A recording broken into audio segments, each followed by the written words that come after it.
Hey, Marnie Swedberg here. Excited to have you with us today. We're going to be talking about how to get more speaking gigs, and I am here with Leisa Reid of Get More Gigs, Get Speaking Gigs. Now, there we go. And Leisa is a coach of speakers, helping us understand how to get booked and attract clients through speaking.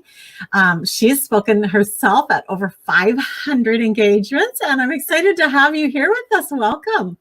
Thank you, Marnie. I'm so excited to be here and glad that we were able to make this happen. Yeah, right. And I'm excited to pick your brain. We've got lots of great stuff to talk about during this interview. We're going to be talking about the number one secret to getting booked and staying booked as a speaker, the three biggest obstacles aspiring speakers face and how to overcome each. We're going to talk about the two most common mistakes new speakers make and what to do instead.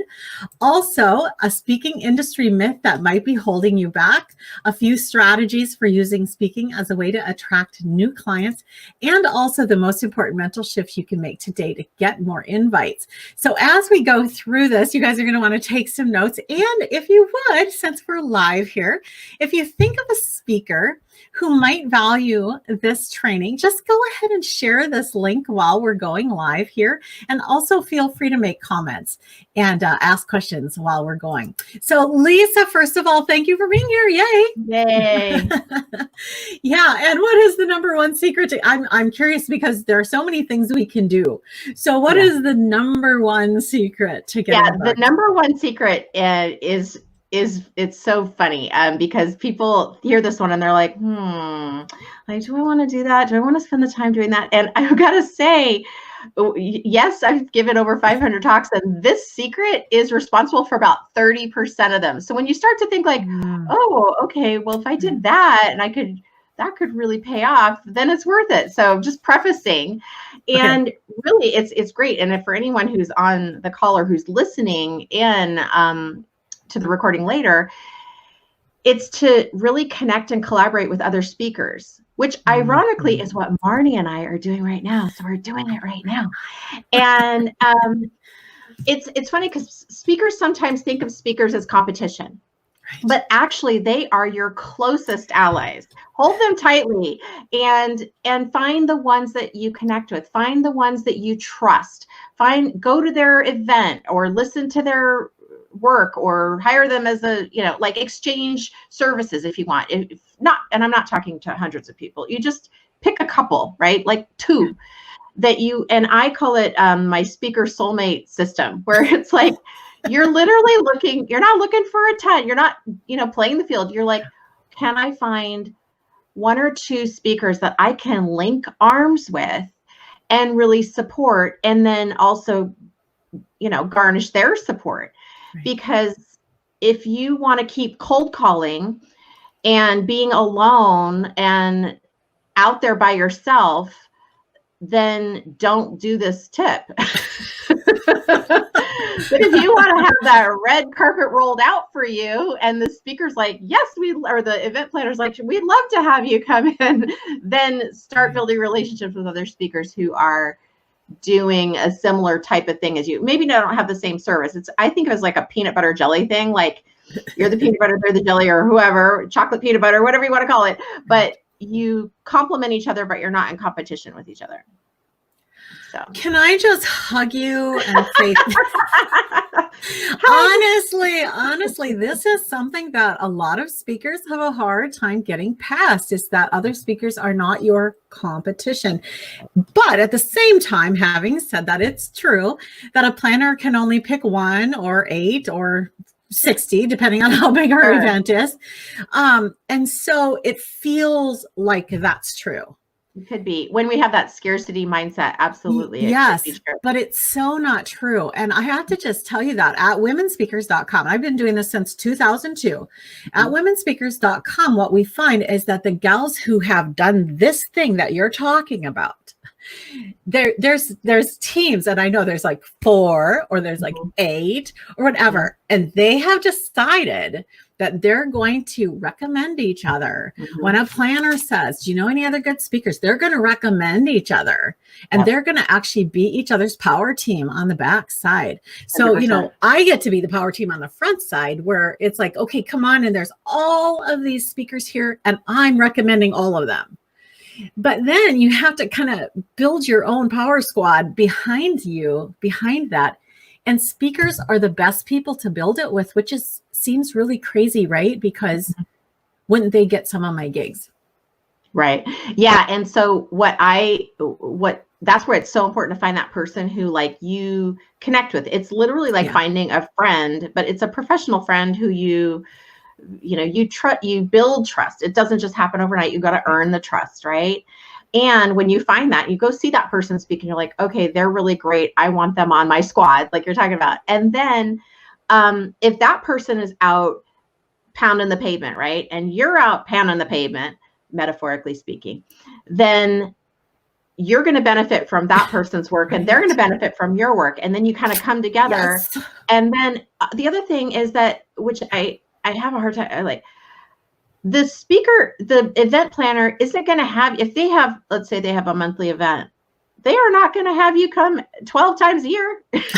Right. Exactly. There's 11 other spots. Exactly. So why not have that other spot taken by someone that you know and trust, and you want to support them? So I just am a huge, if I can have it all on a big banner, I can't believe that that's your number one. That's your number one thing, because I would have never thought of it as the number one thing, but it is absolutely gigantic and hardly anybody's doing it. Yeah. So the other thing I want to just encourage you guys as you're listening this and processing that idea is that this is not the type of partner you're going to be able to just send a LinkedIn message to and say, want to be my power team partner.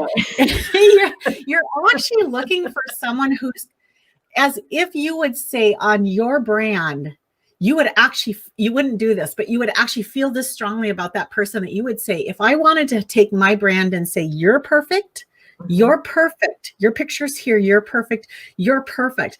That's how much congruence you have to have with these partners. Otherwise, you might be out there promoting them, but they won't be promoting you. Right. You need to, it's like, it's just like, sometimes social media, we think, we get a little distracted thinking that I just got to get out there and make connections or whatever, like we quantify it, but it's really about like relationships. Like if you go back to like elementary school and you had a couple little friends, like you had your 2-3 best friends, right? Well, hopefully, right? Hopefully you had that. And you're not friends with every single person in the class because you don't connect with every single person in the class. So this is about like, it's that same thing. Like, would you be my friend? Like, and let's see, do we like to play together? Let's have a play date. And then, whoa, that wasn't that fun. I didn't like playing with you. I really had a great time. Go to that house again. Yeah. It's that simple. It's that simple. It's a free country. You can do whatever you want. Yeah, no, really, really love it. The other thing we wanted to move on to now is some big obstacles that aspiring speakers face and how to overcome them. Hey, before we move into this one too, we were talking before we came live about COVID-19 and how this has changed everything, and how you and I, just like me half an hour ago and you just like this week or whatever, got speaking engagements, live on-premise speaking engagements. It's starting to come back. You guys have hope. It will come. It will come. But it's been a while coming now with this COVID. You and I have been doing a lot more online events. And I know you guys as speakers have been doing that too. So maybe just, I wanted to mention how you had said that you do most of your on-premise speaking engagements close to home because that was your speaking parameters. You have a daughter, you wanted to stay close. And that's part of when I coach with speakers, we talk about what's your strategy? What do you want to create? And what's so cool about being a speaker is that you can do whatever you want. That's right. And so you don't have to go anywhere. Actually, honestly, now, obviously, we learned in the last 3 months, you literally can be a speaker without leaving your house. Because that's what I've been doing the last 3 months. Right. But if you want to, like, so great example. I purposely created my speaking strategy to be close to home because I wanted at the time, so my daughter's 17 now, and I started speaking 7 years ago. So she was 10. So I figured, I've got, about 10 years, and then she's going to be an adult. She's going to grow up and leave eventually someday. And so I didn't want to travel for speaking. But like another client of mine, I said, do you like, she goes, oh, I want to travel. I said, well, how much do you want to travel for speaking? And she goes, only 365 days a year. So she loves traveling. I'm like, cool. Well, then let's figure out where you want to go. And then you can like kind of, well, my best friend from college lives there. I want to do a speaking engagement there. Or I've always wanted to visit Iceland. Okay. So you can create your own strategy. Right. I love that. I love that. And like you said, now, if you want to, you can actually be a speaker who only speaks from the comfort of your home. And like we were talking, I went from all in person for the most part, like 95% probably, to all virtual. And I'm like, oh, hey, like I don't have to drive anywhere. This also works. This also works. It's one of my favorite things about womenspeakers.com is that when you come into the site, you see the map. And planners come in and they just immediately look for speakers close to home. So a lot of the speaking engagements that happen there are close to home. And then, of course, there's all over the world, all over the country and all over the world as well happening. But I love it that a lot of the engagements that you get to be close to home and not have to do all that travel. And for somebody that doesn't like to travel, that's perfect. Yeah. Okay, so moving on. 3 biggest challenges. Okay. Number 1, confidence, or I will put self-doubt in that category. And this is actually probably the biggest, most dangerous obstacle, beating out all the other ones, right? Because you could have a dream of being a speaker and you could have had this for a very, very long time. We're talking decades, right? When people come to me, they're like, I've been thinking about being a speaker since, I was 8 or 21 or what, like a long time ago. And then the doubt is, well, I don't know what I would talk about. And well, is anyone going to want to hear what I have to say? And well, if I went up there and said something, would people like it? Would they find it valuable? Right. I don't know how to get started. So it all just like, it's like the flame of the dream. And then it just, goes out. And so one of the ways to overcome that is to have someone in your corner, to listen to your idea and to listen and to look at your business plan, if you will, like why would you want to be a speaker? How would that benefit you? How would you get clients? What's your why behind that? And really dig in and see like, okay, what do you have? Let's see. Let's actually take that question. Do you have something valuable to say? Could you help people? Right. And then let an expert, say, you got something here. Let's do this thing. Instead of, and sometimes we have naysayers in our life. They probably mean well. It could be your cousin at the barbecue who's like, you want to be what? You can't, right. You know what I mean? And so I'd say go to someone who's done it, been there, done that, and can give you the honest truth and be your advocate. Right. And help you get all the things that you need. So that's the kind of wrong. Yeah. So I'm thinking one time I had a pastor who just looked at me and said, I really can't envision you being a speaker. He wasn't my pastor. He was a different pastor. He just knew me. They casually. Could come from out of nowhere. Really? How about that? Well, maybe everybody isn't right all the time, right? Okay. That's right. And then the other thing is you've got your mom who thinks you can do anything probably, or your sister or whatever. And you probably want neither of those two kinds of people, right? You want somebody kind of in the middle who can give you a real assessment of if you have any skills or any potential. Yeah, I think fear can be really crushing. Even if you've been doing this for a while, fear can really be crushing. And, that confidence, and for my listeners, the confidence in Christ to go do what he created you to do, it's just so important. Okay. What's second challenge? Okay. So the other one, so say like you're firing on all cylinders and you got your talk ready to rock, which is one of the things I help people with. And you've got your strategy, you got where you want to go. And then you do a great job for the first month or the first week or whatever, you're all organized. So But then the second obstacle is consistency. You're like, oh, I got distracted, or oh, it didn't go the way I wanted, or whatever. And you don't have maybe a regular follow-up system.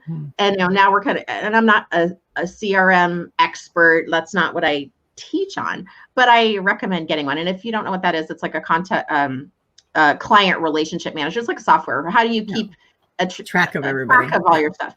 So there's ways that as entrepreneurs, we can let ourselves off the hook and think we're going to get to it later. And so that consistency is really important. So one of the ways that I would recommend overcoming that is if you don't have a CRM, you don't even know what that is, certainly you can reach out to me, but start finding a system that's going to work for you that you are willing to commit to. Yeah. You don't need to do my system, because my system's not going to work if you don't do it. What you need to do is figure out the system that you're actually going to do. Yeah. And that's the key. That's the magic pill right there. Yeah. Commit to what you're going to do consistently. No, I so agree with that. Consistency. And the key to consistency is finding the things that you will get out of bed and do every day or every week. The things that don't appall you, the things that you don't just cringe every time you think of doing that. Like for me, I cannot blog. I have tried. I'm a writer. I've written 13 books. I can write. Blogging just sucks the life right out of me. It's like, it just is not for me. So I actually created a blog, because blogs are important. I created a blog that features guests like you, Leisa, and about them and about what we're talking about. And so that's what my blog is. It's something very doable. I find that very easy to do. So the key to consistency from my perspective is to find those things that you are going to be willing to do, and then get them scheduled in a way that you can manage and keep track of them. Consistency is huge. Number 3, what's the third biggest Number 3 challenge? is monetizing. This is the one, and it's one of the keys, is one of the components in my academy. But it's like, sometimes we spend a lot of time on this, and part of it's because usually speakers, at least, and probably who you work with too, like, I attract really heart-centered people. Like, we just want to help. We want to educate. We want to help every single person. And we give a ton of content. And then we drive, this is my speaking to Jesus, this is my come to Jesus moment here with him. I'm like, okay, so you left the speaking engagement. Everyone thought you were amazing. Oh, you were so good. Oh, it was amazing. You were you really touched me, whatever. And you get in your car, and what do you have with you in the car? Do you have any leads? Do you have any prospects? Do you have any money? Do you have any appointments? Like, what was your intention in order, like, you serve, but that there's this wheel that can come back. Like, how are you allowing yourself to receive, which is very healthy and very important. And so sometimes we can put others in front of us so much that we forget to take care of ourselves. And so we kind of have to work through that. Like, how do I, is that being selfish? Is that being wrong or salesy or pushy or what? No. And we got to reconcile that. How is it going to be okay for you to accept money? How is it going to be okay for you to receive someone who could really benefit from your services or your support or your product or whatever that is? Right. And so we spend a lot of time on that. Yeah. And I think for me, it helps to recognize here, get in front of the screen here. It helps to recognize that there are two components to this. There are the why you're doing it. Why am I doing this? And then there's all the other stuff that needs to happen in order for you to keep doing it. Yes. Yeah. Why I'm doing it. Yes. I want to keep doing it. So this also has to happen. So grocery store exists to provide food to people, has to market, has to sell, has to cash register, all of that required. And then they've got all of this back over here that they're giving leftover food to the Salvation Army, and they are also providing salaries for their employees. They're providing food for the community at a cost, but still providing it. It all works together. And this money piece is important for us to get really to a place of peace with it, where we can be, it's okay. I can charge, I can say, this is my fee. Yeah. I can also do pro bono or a gift anytime. Yeah. But that's not my norm. That's not my norm. Right. And it doesn't mean that you don't ever give. And I think that's where people Right. get, and then Exactly. they use it as an excuse to not ask for money. And I'm like, Right. you have to get used to practicing. If you're an entrepreneur Right. or a business owner, Right. at one point, there's an exchange, financial exchange. Yeah. Otherwise, you are not in business. Yeah. And there's a couple clear, exceptions to that. Like if you're a missionary or a pastor, a lot of times your church or your organization is paying your salary. You don't go for money. You go to just share your ministry with people and to, increase your prayer warriors and increase your bottom line support coming through that way. But mostly if you're going to be a speaker, unless God's put it in your heart to do for free or free will offerings, which some of you, that's exactly where you are. And that's just great. Go with what God put in your heart. But for those of you who really have a family that needs you to bring money in, or have a husband who needs money to get brought in, whatever, then, or you just need money brought in, it's legit, and you can totally get to peace with that. So that's great. So what are two of the most common mistakes that new speakers make? One of the things, it's funny, I think new and seasoned speakers do this. Well, maybe not seasoned as much, but newer, is winging it. Oh, and, practice is free. You don't even need a pet in order to practice. You could do it even if you live alone. Sit in front of your camera. One-bedroom apartment in a park or wherever. You don't need anything in order to practice except for willingness.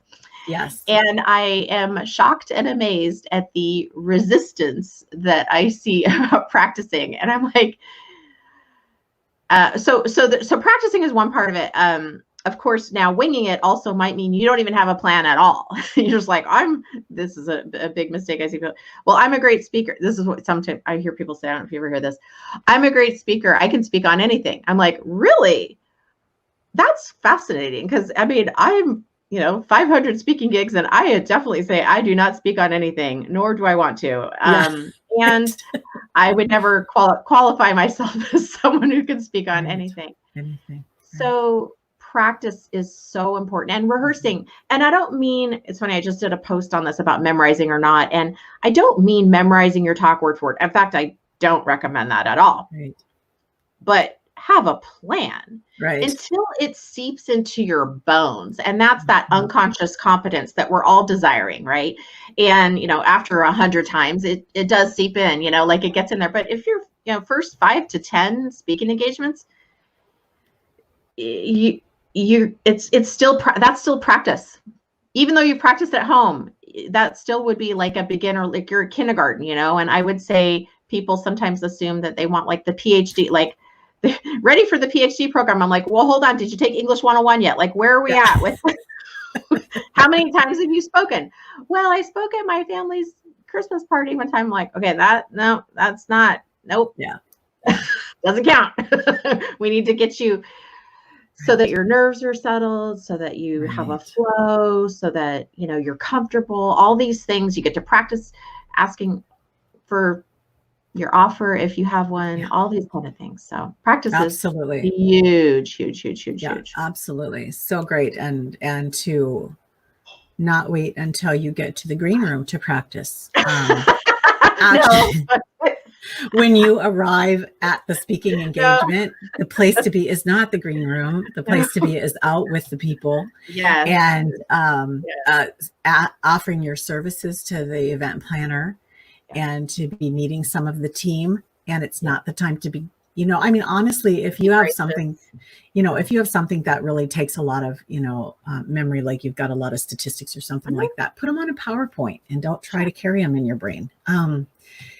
Be a human first, a loving person first, and then be an awesome speaker. Yes. What's the second most common mistake? The second most common mistake is getting discouraged, especially for new speakers. I tell people speaking is not for the faint of heart. You know what I mean? Like you're saying, like there's a lot of components going on. Sometimes things happen that, just last week I was the third speaker in a series. It was virtual. It was on like a webinar software. And I finished, and then all of a sudden I was like frozen out of the thing, and like it like internet went out, everything shut down, and I was like, Thank Oh no. goodness I had completed, but it was kind of like when you hang Right. up too early on the phone and you're like, sorry, now I call you back Yeah, because I'm right. Yeah. and so there's a lot that can happen that's just out of your hands, and Ugh, you might, as a new speaker, think, oh, maybe they didn't like me, or maybe my stuff isn't good. And we get back to the self-doubt one that yeah. we were talking about before. Yeah. And then you can give up. Yeah. And because it didn't go perfect, or it didn't go how you thought, or you didn't get as many sales as you thought, or whatever, you messed up one point, you forgot to mention something that you really wanted to mention. Let me just say, nobody knows. Okay. Nobody knows. They're just as self-obsessed as all of us are. Everyone else is too. So it's all good. Okay. But you gotta give yourself some grace. Give yourself some Yeah, grace for and sure. know that it's a courageous journey.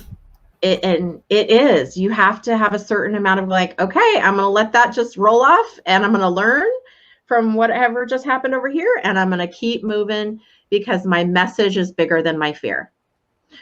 And that is I have an idea. I have an idea for a hangout I'm going to do with some of our featured speakers about our most embarrassing moments, like oh my because goodness, we could yes. go on and on and on about this. It's going to happen, and you're going to feel like an absolute idiot when it happens, and then you're going to go on. And I love Seth Godin. He said one time, don't worry so much about your mistakes or imperfections, because if we all think, if we blow it, that's just going to go viral. Yeah. And he just said, he goes, if it was that easy to get the word out, we'd all be rich and famous. Right. So I mean, Grace go viral. it's not going to go viral. Don't worry so much. And it's just grace covers. And then the other thing is, if you aren't getting as many engagements as you want, you're doing the work and you've seen some response. So you're not completely missing the mark. Right. But all of a sudden it's dry. Unlike COVID, which it's been dry, COVID's been kind of dry. Sorry, Yeah. but they aren't booking yet because Sure. they don't know if it's safe to book.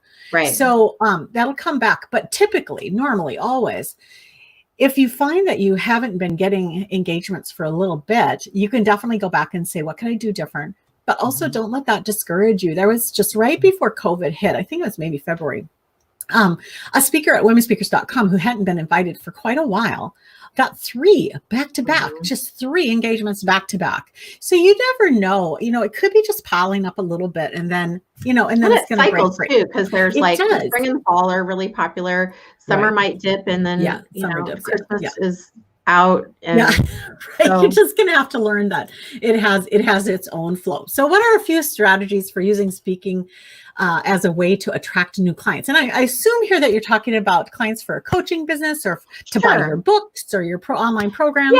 Yeah. So one of the things is to figure out what it is what is your purpose for speaking. Yes, you have a super important message to share. You want to help people. We get that. I already know that. Okay. Because otherwise we probably wouldn't be working together. Right. But I don't track people who have different reasons for speaking necessarily.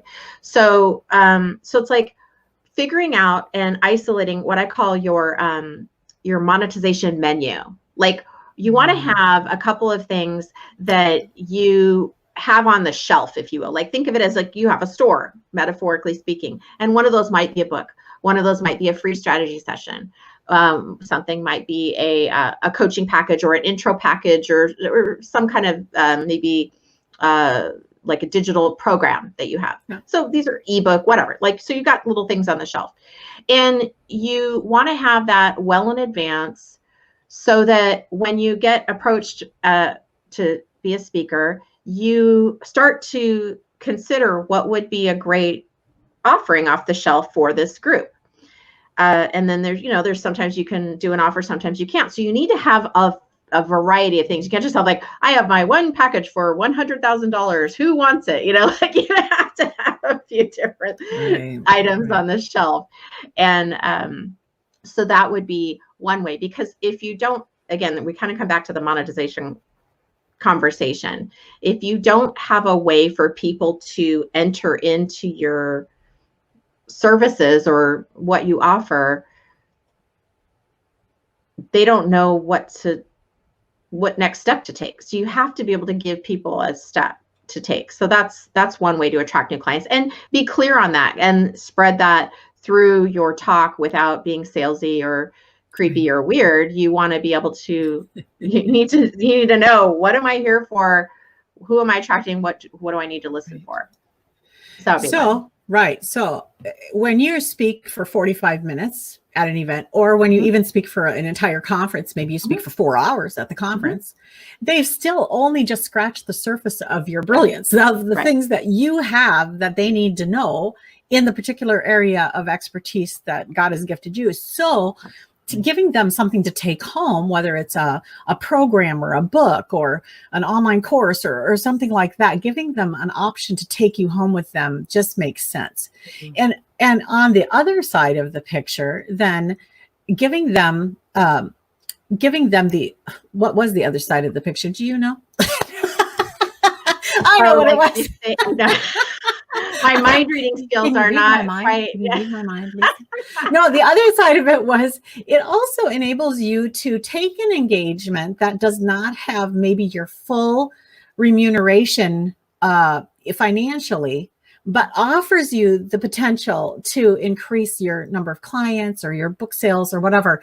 So you can actually be more versatile. If you have things other than just your speaking fee that's carrying the ministry, the business, then you have the ability to be a lot more flexible in how much you have to charge for every single one. And you can kind of roll with what their budget is a little bit more than if you just have the speaking and you have a monthly budget your family needs and you have to have this much per engagement. Yeah. I mean, I don't know if I'm going to maybe say something controversial here, but if you are only looking at your speaking fee as the way to generate money as a speaker, you are leaving massive money on the table and you are short-sighted 100%.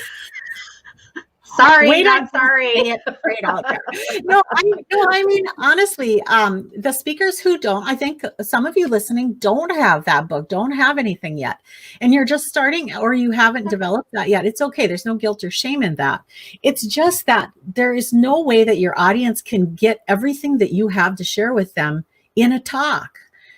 And so it is logical that there are book tables at the back of every popular famous speaker, you know. You're going to go there and they're going to have a lot of stuff for you to buy, even t-shirts, because they loved and they resonated with your message. You know what I mean? It's there for you if you're ready to step up to it. So yeah, no, not controversial, very straightforward. Thank you. Yeah, and I mean, I have one of my clients is just a really amazing speaker, and she's figuring out right now if she could have a mastermind or a coaching program. And it's funny because people come to me because they want to learn how to get more speaking gigs and how do they create a speaking business. And sometimes we get in conversations like, okay, well, what do you know? What are you passionate about? What do you love? Mm-hmm. Did you know that you could actually create a coaching program around that and people would pay for that? And she's like, what? They would. I go, you're amazing. Exactly. The words coming out of your mouth are incredible. So never discount what comes easy to you. And I think, I'm going to say, as women, we do that.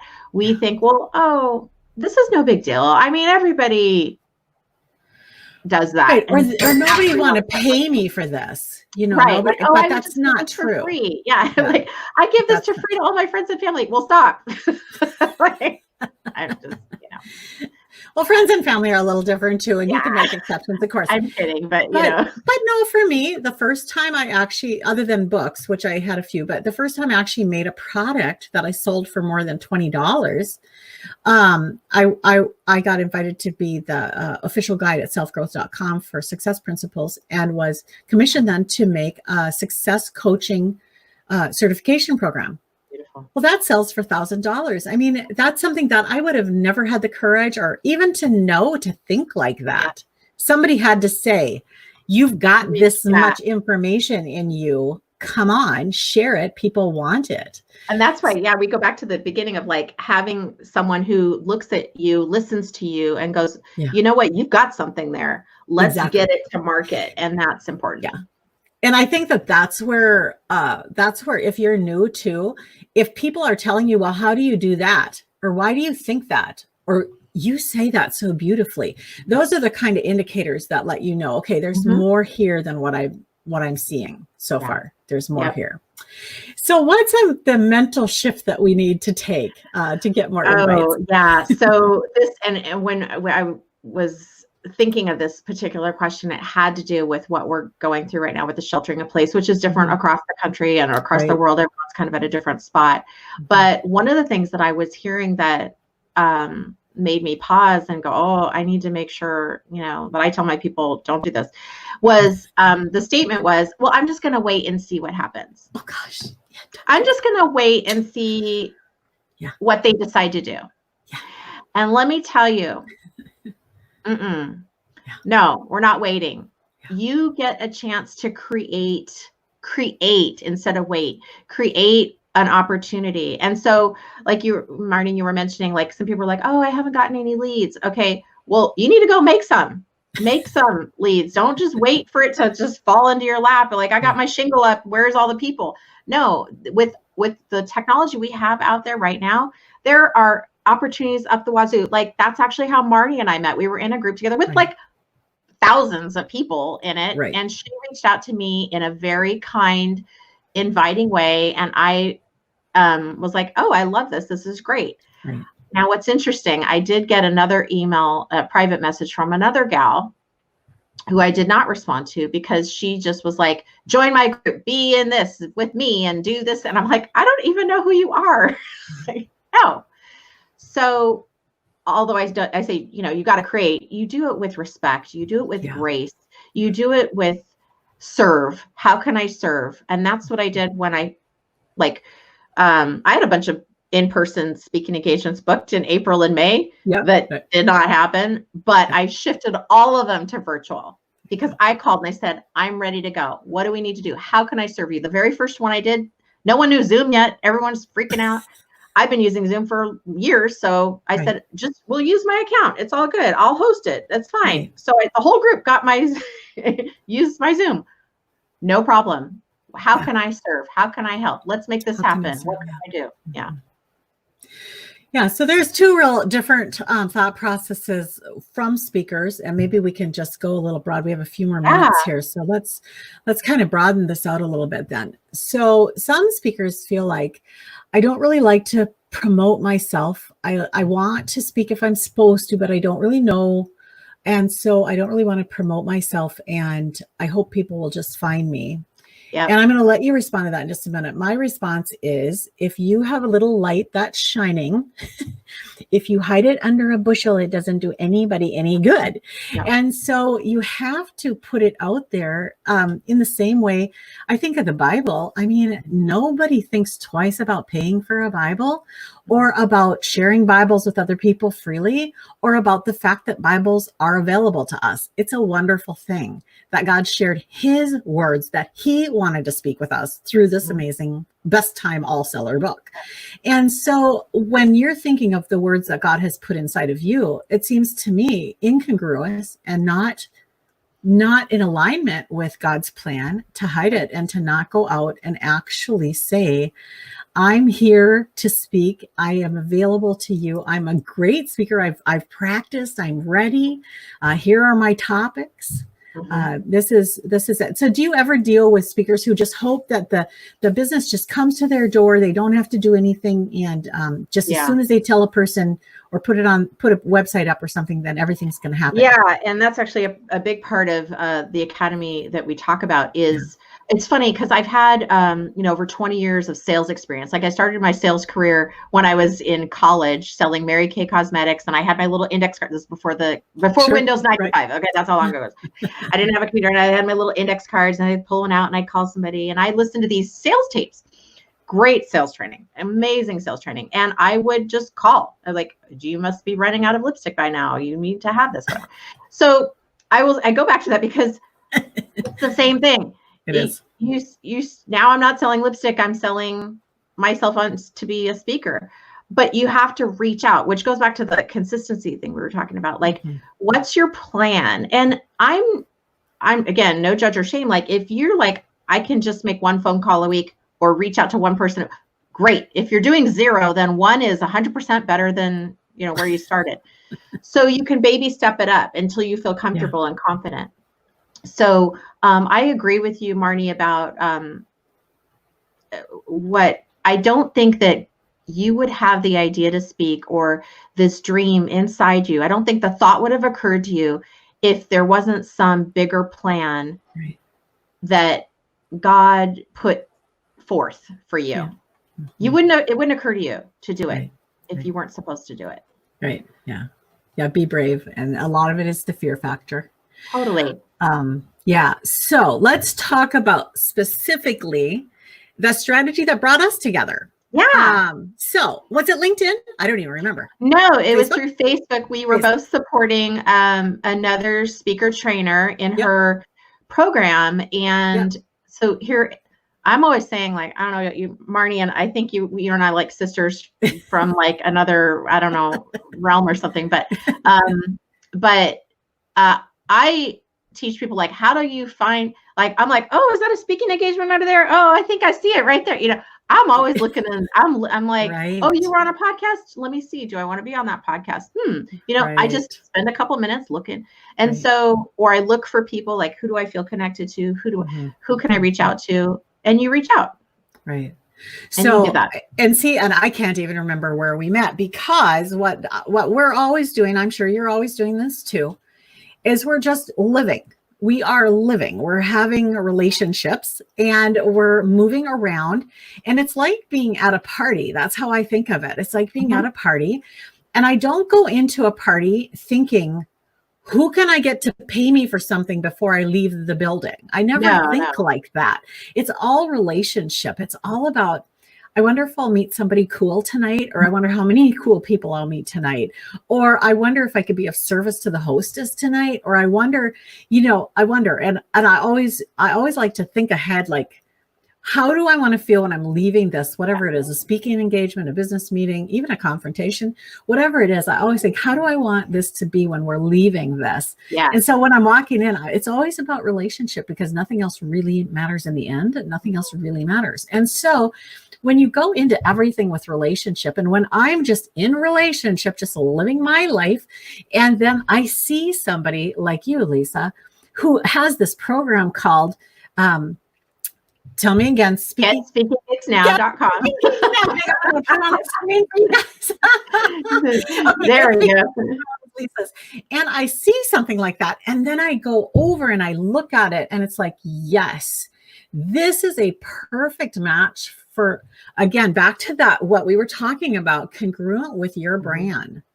Now, if I had seen you there and I had gone over to your website and your program and gone, yeah, not for me. Yeah. I just simply wouldn't have reached out. I mean, it isn't like I would have slammed you or anything online or anything like that. And honestly, you guys, I don't really encourage you to leave failing reviews for people around the web. Yeah, If you don't have something nice to say, just suck it up, or else if you need to say something, private message the person. You've got a typo in your headline. I don't know if you noticed that.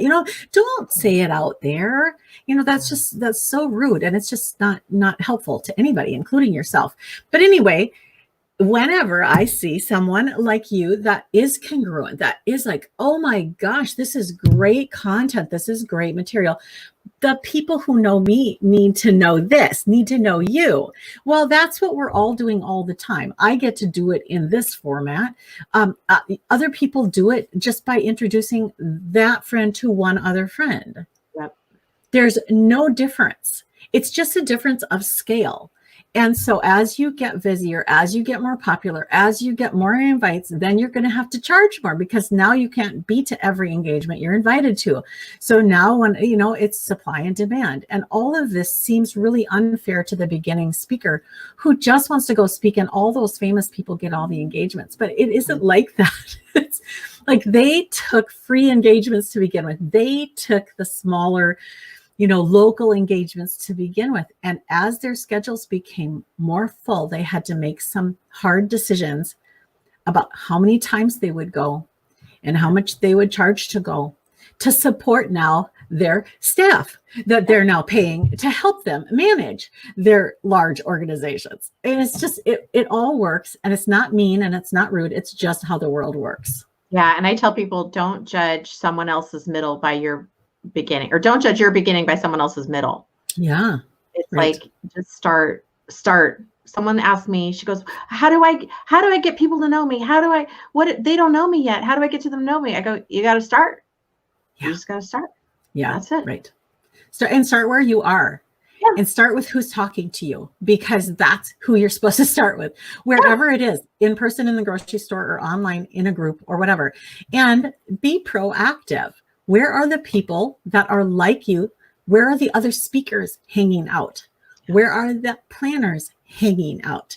Go hang out where they hang out, and be nice, play nice. Yeah, okay, be nice. You mentioned that you responded to me because I was kind in how I can't even. Okay, so this is a little bit complaining, although it's just all learning curves, right?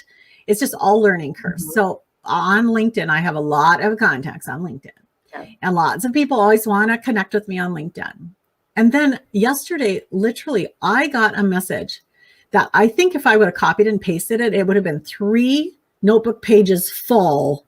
Oh dear. In one message. And it's like, I don't even know this person. Right. It's really okay, you guys, to do, and this is a principle I always teach, is these 30-word wonders. 30 words. You have 10 seconds. Give them 30 words to capture their attention. And then if you want to say more, put that down underneath, but don't expect that they're going to read it all unless you got those 30 words that are just so riveting to them that they just have to keep reading. Yeah, I agree. It's just, social media is social, and it's humans. And I think sometimes we forget that it's another human on the other end of the messaging thing. And I remember I got a message one time. It was like, I hit accept, and then immediately I get this, message in my inbox, and it's like, I have an important question for you. Like, what are your, it was like, deepest values and core mission. And I'm like, I don't even know who you are. Why would I engage in this conversation? Like, why do you want to know? A lot at LinkedIn, and LinkedIn is a different format, so that you don't feel like you're PMing something, but you're actually emailing somebody a personal note that they have to personally read. And a lot of them is like, what's your biggest problem right now? It's like, why getting too many LinkedIn messages. No, so I think that what you want to imagine, just imagine that if you were getting 100 or 1,000 personal messages a day from people you don't know. Maybe they want to be on the radio show or whatever. So how is it that I'm going to decide which of those I read? And it's not going to be whether I think that you are a valuable human being. It can't be based on that. I don't even know you. Sure, yeah. It's just a matter of time. You don't have time to go through it all. So you just have to make judgment calls, and it's back to supply and demand again.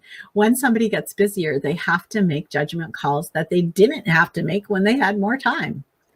So it's nothing to be upset about. It's just the process. And actually, through the years, as I've moved from level to level in different things, whether business ownership or speaking or writing or whatever, I've had to actually grieve the losses of the lower intensity levels, where it's still intense, but it's like school. You go kindergarten, first grade, fifth grade. All of those grades are difficult. They're all difficult because you're learning something new at every level. But as you go from one to the next, you leave some of the simplicity, you leave some of things behind that are kind of sad to leave behind. And it's okay to grieve those out and to just say, okay, this is the new level we're at now. We can no longer do that thing that I loved to do back there, where I answered every single email myself, now I need some help, or whatever it is that you have to leave behind. And it's okay. It's all part of the process. But when you're starting, when you're middle, or when you're advanced, or wherever you are, it's all good, and it's all how it's supposed to be. So just roll with it there. Okay. We are getting near to the end of this, and I want to give you some moments here to just tell us about your program. And you guys can learn more about it over at getspeakinggigsnow.com. But just tell us what it is. Yeah, I have a couple of programs. One is my Get Speaking Gigs Now Academy, and it's really designed. The story behind it is I was, my first year I booked 83 speaking engagements, and I didn't know what I was doing, right? Wow. And I'm kind of just doing my thing, right? It comes really easy to me, and I don't think it's that special, right? Because I'm just doing what I'm supposed to do. And then I founded a group called the OC Speakers Network because I live in Orange County, California. And because I wanted to hang out with other speakers and learn the tricks and the tips, and I wanted to give back. And I'm like, oh, well, I can refer people. I have that natural like wanting to refer people, and thought, oh, so all the things that we talked about today, it's like stuff that I've done that I'm like, oh, well, that worked, right. And people kept asking me, speakers were like, how are you getting all these engaged? How did you get that gig? How did you get that? What are you doing? Right. And I couldn't answer it in one sentence. And so I created, I really thought about it, and I created a curriculum, and it's like the 7 keys that like, okay, you want to know how to get 500 speaking engagements? Do this, because this is what I do. I still use those components on a regular. Not all of them need to be managed. Like one of them is about developing your speaker sheet. Okay, that's kind of a one and done type of thing. Right. But getting your pipeline going, getting systems together that help you not have to cold call. What do you say on the phone? What do you say in an email? How do you have a strategy? Where are you going to go? All this stuff, you still are going to need to have a monetization plan. All that stuff is going to be kind of consistent.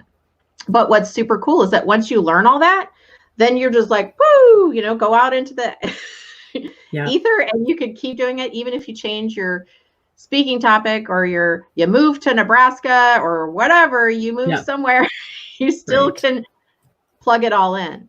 Awesome. So that's what we do at the academy. Yeah. And how long does it take to get through the program? It's a 3-month program when you do the coaching with me. Yeah. So there's one level where you can do it all on your own, self-guided. And so all the information is out there. They can just boom, download it, watch it, take care of it. But what I have found is that self-doubt, the confidence is where we're like, but wait, what do I choose? How do I ask for money? And that's where the coaching really comes in handy. And so we just I got a text from one of my clients on Tuesday. Her book just came out. So I mean, like, I'm not a book coach, but stuff like that happens when you're working with a coach and you're accountable, and you're like, okay, I'm gonna get this thing done. Right. Yeah, absolutely. Well, so cool. So you guys want to be sure to go check that out at getspeakinggigs.com and getspeakinggigsnow.com. Right now. Right now. And then also womenspeakers.com is the site that I host. And if you are a Christian women speaker, we would love to have you join us over there. The largest online directory of its kind in the world, which is exciting. Been connecting speakers with planners since 2002. Do a lot of these training programs like what we're doing today. And Leisa, wow, thank you so much for being here. Great quality content. Thank you, everyone, for tuning in. Thank you, Marnie, for having me. You bet. And you guys feel free to share this around. We would love to have more people learn about this. And just know that we love you, and we are praying for your success as you continue to share the messages that God has put in your heart. So have a wonderful day, and see you next time.